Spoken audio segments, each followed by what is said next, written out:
ఈ వీడియో ఒకసారి చూడండి. ఇక్కడ నుంచొని నమస్కారం చేస్తున్నాడు కదా, సో ఇతను జాబ్ పోయిందనమాట. సో ఎందుకు పోయింది అనేది ఇక్కడ చూద్దాము. ఇక్కడ పోలింగ్ బూత్లోకి ఎంటర్ అయ్యి ఈవీఎం ధ్వంసం చేస్తున్న అతని పేరు వచ్చేసేసి మాచర్ల ఎమ్మెల్యే పిన్నెల్లి రామకృష్ణ అనమాట. సో అతను ఇక్కడ ఓటర్ అయితే ఎదుర్కోవడం జరిగింది. ఇతను ఓటరో కాదో తెలీదు, లేదంటే ప్రతిపక్ష నేత అయి ఉంటాడు. సో ఇతనైతే అతన్ని ఎదుర్కోవడం జరిగింది అనమాట. సో అయినా సరే వినిపించుకోకుండా అతను ఏం చేశాడంటే ఈవీఎం మెషిన్ని ధ్వంసం చేసి వెళ్ళిపోవడం జరిగింది.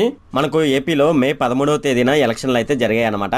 అయితే ఎలక్షన్లు ప్రశాంతంగా జరిగాయని చెప్పవచ్చు. చెదురుమదురుగా ఘటనలు మినహా అన్ని ఎన్నికలు ప్రశాంతంగానే ముగిశాయన్నమాట.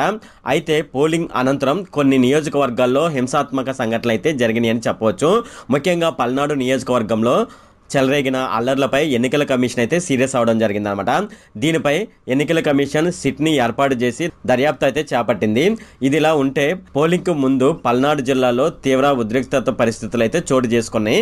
మాచర్లలో పాల్వాయి పోలింగ్ కేంద్రంలో జరిగిన సంఘటన ఇప్పుడు హాట్ టాపిక్ గా మారిపోయిందనమాట. అదేమిటంటే పోలింగ్ నాడు మాచర్ల ఎమ్మెల్యే పిన్నెల్లి రామకృష్ణ ఈవీఎంని ధ్వంసం చేసిన సంఘటన మనం ఇంతకుముందు వీడియోలో చూసామన్నమాట.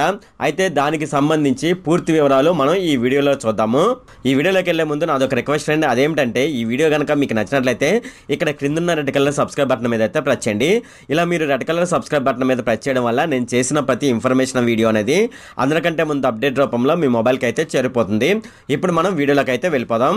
మాచర్ల పోలింగ్ కేంద్రంలో ఎమ్మెల్యే అభ్యర్థి అలాగే వైఎస్ఆర్ పార్టీ నేత అయిన పిన్నెల్లి రామకృష్ణ అయితే పోలింగ్ బూత్లోకి ఎంటర్ అయ్యి అక్కడున్న ఈవీఎం అయితే ధ్వంసం చేయడం జరిగిందనమాట. అయితే ఈ సంఘటన దృష్ట్యా ఆ సమయంలో విధుల్లో ఉన్న పోలింగ్ సిబ్బంది ఎన్నికల సంఘం అయితే సస్పెండ్ చేసిందనమాట. ఇంతకుముందు నేను చూపించాను కదా, అతను నుంచొని సెల్యూట్ చేయడం జరిగింది. సో అది గమనించిన ఎన్నికల సంఘం అయితే అతన్ని సస్పెండ్ చేసిందనమాట. అయితే ఇది ఎందుకు సస్పెండ్ చేసిందని మనం చూసుకున్నట్లయితే ఘటనా సమయంలో మాచర్ల ఎమ్మెల్యే పిన్నెల్లి రామకృష్ణ బూత్లోకి అడుగుపెట్టిన సమయంలో అక్కడ ఉన్న పీఓ ఇతర సిబ్బంది లేచి నిలబడి అభివాదం చేశారని, సంఘటన సమయంలో వారిని వ్యతిరేకించలేదని అభియోగాలతో ఎన్నికల సంఘం అయితే అక్కడున్న ఎన్నికల సిబ్బందిని అయితే సస్పెండ్ చేయడం జరిగిందనమాట. అంతేకాకుండా అక్కడున్న ఎన్నికల సిబ్బందికి అయితే ఎన్నికల కమిషన్ అయితే ఒక క్వశ్చన్ అయితే వేయడం జరిగిందనమాట. అదేమిటంటే ఈవీఎంని ధ్వంసం చేస్తుంటే మీరు ఎందుకు ఎదుర్కోలేదని ఎన్నికల సంఘం అయితే అక్కడున్న ఎన్నికల సిబ్బందిని అయితే అడగడం జరిగిందనమాట. అయితే వారి దగ్గర నుండి సరైన సమాధానం రాకపోవడంతో ఎన్నికల సంఘం అక్కడున్న ఎన్నికల సిబ్బంది మొత్తాన్ని అయితే సస్పెండ్ చేయడం జరిగింది. అయితే ఈ పోలింగ్ రోజు మాచర్లలో ఈ ఒక్క సంఘటన కాదు, 7 సంఘటనలు అయితే జరిగాయి అన్నమాట. ఈ 7 సంఘటనల్లో ముఖ్యంగా మాచర్లలో ఈవీఎం ధ్వంసం చేసిన సంఘటనే హైలైట్ గా నిలవడం జరిగిందనమాట. ఈవీఎం ధ్వంసం చేశారని ఏపీ సీఈఓ ఎంకే మీనా తెలిపారు. ఈ సంఘటనను వెబ్కాస్టింగ్ ద్వారా అతను పరిశీలించడం జరిగింది. ఈవీఎం ధ్వంసం చేసిన డేటా అయితే భద్రంగా ఉందని, డేటా భద్రంగా ఉండడం వల్ల కొత్త ఈవీఎంలతో పోలింగ్ కొనసాగించామని ఆయన వివరణ ఇవ్వడం జరిగిందనమాట. డేటా భద్రంగా ఉండడం వల్లే రీపోలింగ్ నిర్వహించలేదని అతను స్పష్టం చేయడం జరిగింది. ఈవీఎం ధ్వంసం చేసిన ఘటనపై తర్వాత విచారణ ప్రారంభించామని సీఈఓ చెప్పడం జరిగిందనమాట. సిట్కు పోలీసులు అన్ని వివరాలు అందించారని ఎంకే మీనా పేర్కొనడం జరిగింది. మే 20న కోర్టులో రెంటచింతల్ ఎస్ఐ మెమో దాఖలు చేశారని, A1 నిందితుడిగా పిన్నెల్లి రామకృష్ణను పేర్కొన్నారని ఎస్ఐ చెప్పడం జరిగిందనమాట. 10 సెక్షన్ల కింద పిన్నెల్లి రామకృష్ణపై కేసు నమోదు చేయడం జరిగిందని, 7 ఏళ్ల వరకు శిక్ష పడే అవకాశం ఉందని, ఈవీఎం ధ్వంసం చేసిన ఘటన సిగ్గుమాలిన చర్య అని ఈసీ పేర్కొనడం జరిగింది. ఇలాంటి సంఘటనలపై తక్షణమే కఠిన చర్యలు తీసుకోవాలని సీఈఓ వెల్లడించారనమాట. పోలింగ్ రోజున ఈవీఎం వివిప్యాడ్లు ధ్వంసం చేసిన మాచర్ల ఎమ్మెల్యే పిన్నెల్లి రామకృష్ణారెడ్డిని చివరకు అరెస్ట్ చేయడం జరిగిందనమాట. సంగారెడ్డి సమీపంలో ఎమ్మెల్యే పిన్నెల్లిని అరెస్ట్ చేసినట్లు ఒక సమాచారం అయితే ఉంది. ఎమ్మెల్యే పిన్నెల్లి కోసం ఉదయం నుంచి గాలించిన పోలీసులు ఎట్టకేలకు ఆయన్ను సంగారెడ్డి జిల్లాలోనైతే అరెస్ట్ చేయడం జరిగిందనమాట. అయితే పోలీసులు కళ్ళుగప్పి పరారయ్యేందుకు పిన్నెల్లి ప్రయత్నించినప్పటికీ చివరికి విఫలమవడం జరిగిందనమాట. ఇప్పటి వరకు మొదట్లో ఆ వీడియోలో చూసింది, ఇప్పటి వరకు నేను చెప్పింది మొత్తం నాణానికి ఒక సైడ్ అనమాట. నాణానికి రెండో వైపు ఉంది కదా, ఇప్పుడు నాణానికి రెండో వైపు ఏంటనేది ఇప్పుడు మనం చూద్దాము.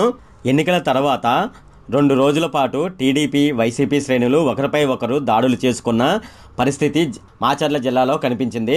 అయితే పోలింగ్ నాడు మాచర్ల ఎమ్మెల్యే పిన్నెల్లి రామకృష్ణ ఈవీఎం ధ్వంసం చేసిన ఘటన ఆలస్యంగా వెలుగులోకి వచ్చింది.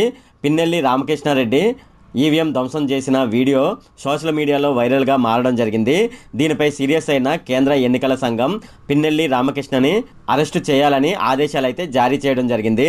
ఇది ఇలా ఉంటే పిన్నెల్లి రామకృష్ణ ఈవీఎం ధ్వంసం చేయడంతో వైసీపీ పార్టీ అభ్యర్థి పిన్నెల్లి రామకృష్ణ అనమాట అయితే వైసీపీని కార్నర్ చేస్తూ టీడీపీ అయితే విమర్శలు అయితే చేయడం జరిగింది. అయితే ఈ ఘటనపై వైసీపీ స్పందించడం జరిగింది. పిన్నెల్లి రామకృష్ణకు మద్దతుగా నిలుస్తున్నట్లు వైసీపీ పార్టీ అయితే ప్రకటించింది. ఈవీఎం ధ్వంసం చేసిన వీడియో మాత్రమే బయటకు వచ్చిందని, అంతకుముందు ఆ బూత్లో జరిగిన రిగ్గింగ్ గురించి ఎవరూ మాట్లాడడం లేదని అధికార పార్టీ నేతలు ప్రశ్నిస్తున్నారన్నమాట. అక్కడున్న సీసీ కెమెరాలో ఆపి మరీ రిగ్గింగ్కు పాల్పడ్డారని వైసీపీ నేతలు ఆరోపిస్తున్నారన్నమాట. రిగ్గింగ్ జరిగిందని సమాచారం అందుకున్న తర్వాతే పిన్నెల్లి రామకృష్ణ అక్కడికి వెళ్లి ఈవీఎంను ధ్వంసం చేశారని వైసీపీ అయితే చెప్తుందన్నమాట.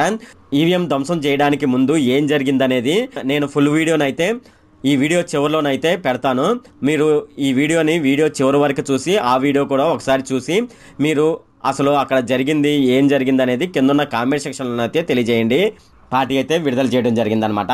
పోలింగ్ బూత్ లో టీడీపీ నేతలు ఆగడాలు చూడండి అంటూ వైసీపీ కూడా వీడియోనైతే రిలీజ్ చేయడంతో ఏపీలో రాజకీయాలు అయితే మరింత హీట్ ఎక్కాయని చెప్పవచ్చు అనమాట.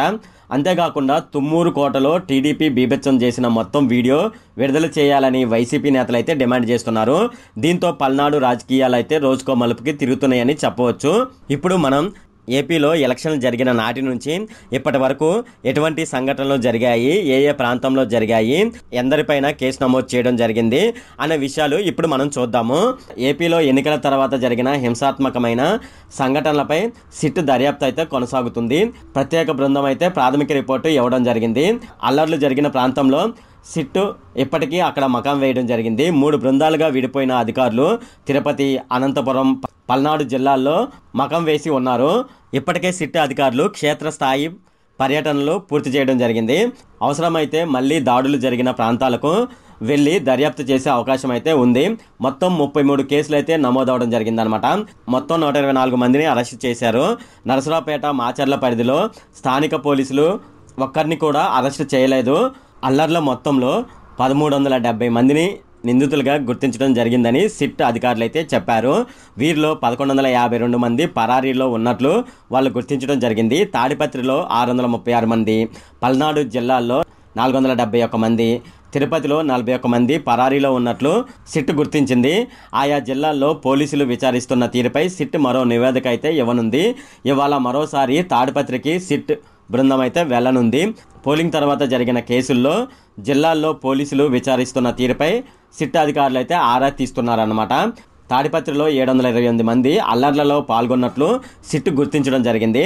తాజాగా 638 మంది పరారీలో ఉండగా అందులో 332 మంది నిందితులను గుర్తించాల్సి ఉన్నట్లు సిట్ అయితే నిర్ధారించింది. ఆయా జిల్లాల్లో పోలీసులు కేసులు విచారిస్తున్న తీరుపై సిట్ మరో నివేదిక అయితే త్వరలోనైతే ఇవ్వనుందనమాట. మాచర్లలో జరిగిన ఈవీఎం ధ్వంసం కేసుకు సంబంధించి ముందు ఏం జరిగిందనేది ఇప్పుడు వీడియో చూసేయండి. ఒక్క నిమిషం ఆగండి. ఏం జరిగింది? ఒక్కొక్కళ్ళు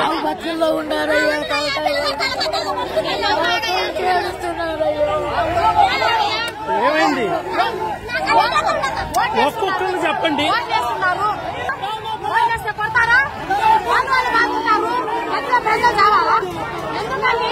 ఏం చేశారు ప్రజలు? ఏం చేశారు?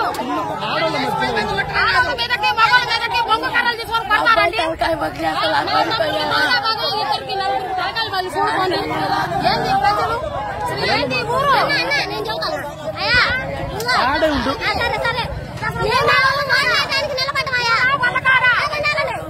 మేము ఓటేయడానికి నిలబడ్డాం.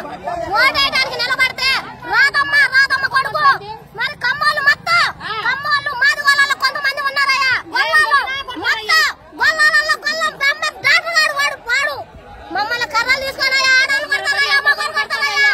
ఒక్కతోనే మీకు దయ ఉంటే వాళ్ళని మటుకు జైలుకు తీసుకోవాల్సిందయ్యా. మేము ఓటేయాలా 3 గంటలు 5 గంటలు 6, 7 గంటల నిలబడ్డామయ్యా. మేము ఇంతవరకు ఓటేయాలా. మేము ఓటేయడానికి వచ్చినాం. ఈ నా కొడుకులు ఎట్లా చేస్తారని మీకు పుణ్యం ఉండేది.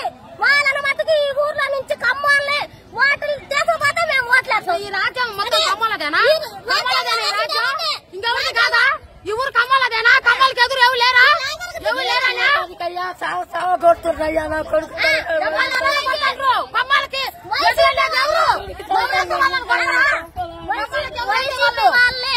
ఒక్కళ్ళు కూడా ఎదురు తిరగలేదన్నా. ఒక్క వైసీపీ నాయకుడు కూడా ఏ కాస్ట్ వాడైనా కానీ ఒక్క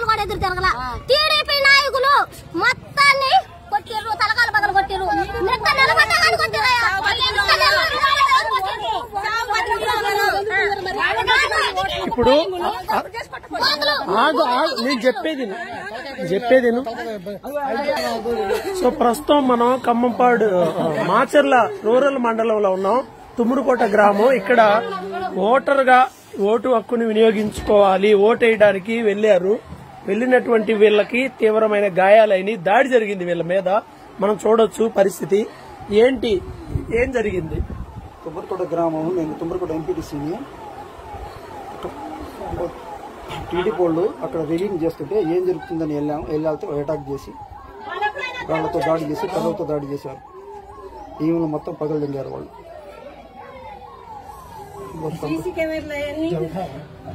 అక్కడ కేవలం కావాలని పోలింగ్ శాతం వైసీపీకి అనుకూలంగా ఉందని వాళ్ళకి తెలిసి లోపలికి వెళ్లి మహిళల మీద అరాచకం చేసి ప్రశాంతంగా పోలింగ్ జరుగుతున్న చోట వెళ్లి మహిళలను కొట్టి భయభ్రాంతులు చేసి అక్కడ సీసీ కెమెరాలన్నీ పీకేసి అదేందని మేము వెళ్లి నేను ఒక మీడియాని మీడియా